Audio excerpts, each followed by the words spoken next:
लेकिन ये विश्वास है मैं तो प्रभु के साथ जीऊंगा जीऊंगी। पर आप बोल देते भविष्य के लिए।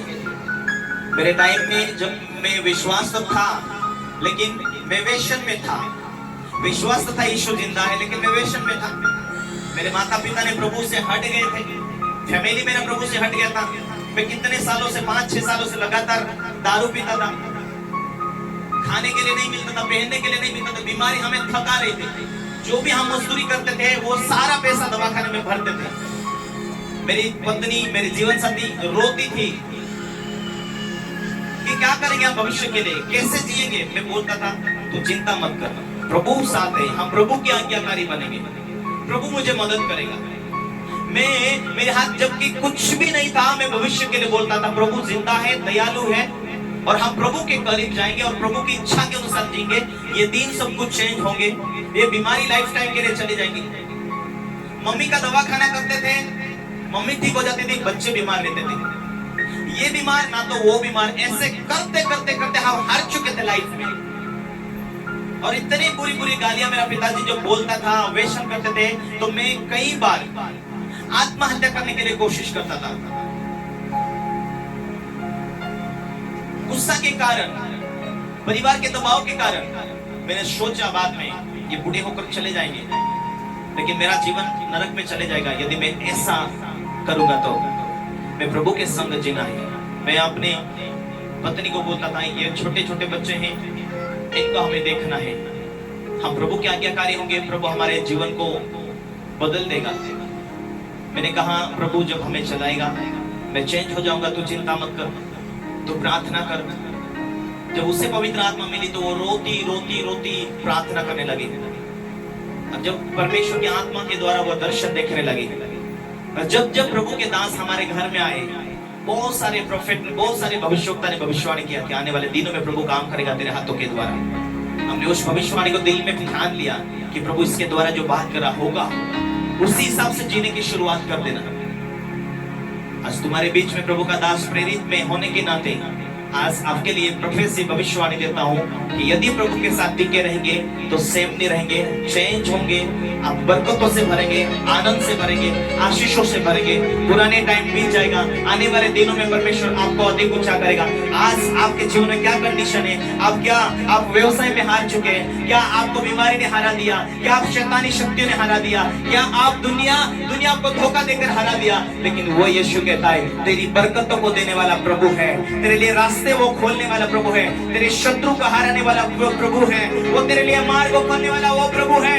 उसने अपने बड़े सामर्थ्य हाथों के द्वारा जब वो तुझे बरकत देगा, तेरी आशीष कोई चुरा ना लेगा, तेरी बरकत को कोई रोक नहीं सकेगा। इसीलिए अपने जीवित परमेश्वर के साथ जुड़ा हुआ जीवन को व्यतीत करने।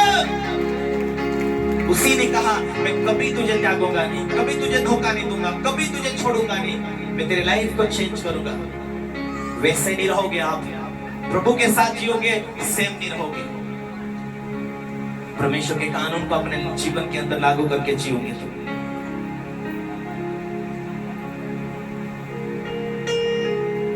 हालेलुया। ये सियाह चप्पन उसका 5 देखे क्यों परमेश्वर आपके लाइफ में कुछ बड़ा काम करना चाहता है।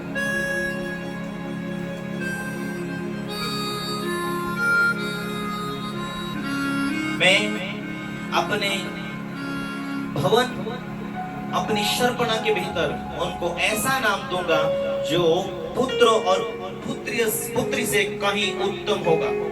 प्रभु ने कहा मैं अपने उस भवन को, अपनी शर्पणा के भीतर को उनका ऐसा नाम दूंगा जो पुत्र पुत्री से कहीं उत्तम होगा। आराधना, प्रार्थना में, वचन में, पवित्र आत्मा के द्वारा आप जियोगे तो परमेश्वर कहता है मैं ऐसा नाम दूंगा जो बेटा बेटी से भी उत्तम होगा। मैं उनको, उनका नाम सदा बनाए रखूंगा। प्रभु कहता है जो आत्मिक आराधक प्रभु की स्तुति के लिए जीते हैं, प्रभु कहता है मैं उन्हें गिरने ना दूंगा, उन्हें संभालूंगा, मैं उन्हें बनाए रखूंगा। यहाँ भी स्वर्ग लोक में भी बनाए रखूंगा, यहाँ से स्वर्ग तक पहुंचे बनाए रखूंगा और वो कभी ना मिटाया जाएगा। परदेव से भी जो यहोवा के साथ इस इच्छा से मिले हैं कि उसकी सेवा टहल करें और यहोवा के नाम से प्रीति रखें, उसके दास हो जाए, जितने विश्राम दिन को अपवित्र करने से बचे रहे, रहते और मेरी वाचा का पालन करते हैं, उनको मैं अपने पवित्र पर्वत पर ले आकर अपने प्रार्थना भवन में आनंदित करूंगा। परमेश्वर कहता है जो पवित्र दिन को अपवित्र करने से बचते हैं उनको मैं अपने स्वर्गीय भवन में ले जाऊंगा। हालेलुया। पुराने टाइम में परमेश्वर ने अपनी प्रजा से, अपने लोगों से कहा जो हफ्ते में 6 दिन अपना काम धाम करते, एक दिन परमेश्वर के हाथों में जीवन को सौंपते, प्रार्थना करते, उपासना करते, स्तुति करते। हालेलुया। तो छोटा बेटा आज बोल रहा था कि आज ट्रैक्टर चालू है, नजदीक काम मिल रहा है, 3-4 हजार रुपए कैसे भी दिन के कमाए जाएंगे। मैंने कहा आज संडे है, 4,000 रुपए ना कमाए कोई बात नहीं, लेकिन हमें प्रभु के साथ जीना है। हमें परमेश्वर ने स्वर्ग राज्य में पहुंचने के लिए बुलाए हैं। तो बेटा हम आज संडे के दिन विश्वासी है, हम कमा सकते हैं, लेकिन प्रभु की आज्ञा में हम हल्के पड़ते हैं। जब प्रभु की आज्ञा में हम हल्के पड़ेंगे, प्रभु के नियमों को हम हल्के में लेंगे, जो आज परमेश्वर, आज तो हमें ताजी पैसे दिखता है, लेकिन कल उठ के परमेश्वर रास्ता ना खोले तो हमें आज्ञाकारी होना है। हम कैसी भी परिस्थिति में आज्ञाकारी होना है। आज ना कल वो रास्ते खोलेगा, आज ना कल हमारे लिए वो बरकत देगा। इसलिए हमें फ्यूचर के लिए, इसलिए हमें भविष्य के लिए सोचना है। परमेश्वर के लिए, हम परमेश्वर के राज्य के लिए जी रहे हैं।